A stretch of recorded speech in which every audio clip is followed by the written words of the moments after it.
There's a lot of great browsers out there, but if you're looking to customize your Facebook experience, Google Chrome is probably going to be a great option with the variety of apps and extensions available to you. Hey there, I'm Phil Pallant. I'm a brand strategist in Los Angeles. We're going to take a look at what we can find on Google Chrome. So here I am in the Google Chrome web store, and I've typed in bigger font to help find the right extension for my needs.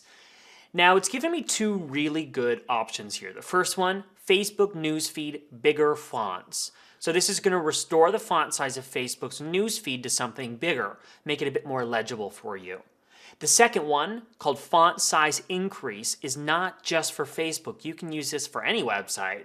And with one click of a button, the font size on the current page is going to be increased. Now, of course, you can head over to the Google Chrome web store and take a look at the apps that you want to use for yourself.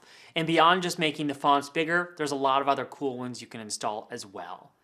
Now, if you have any other questions, send me a tweet at Phil Pallant, and I look forward to answering any questions you have. Thanks for watching.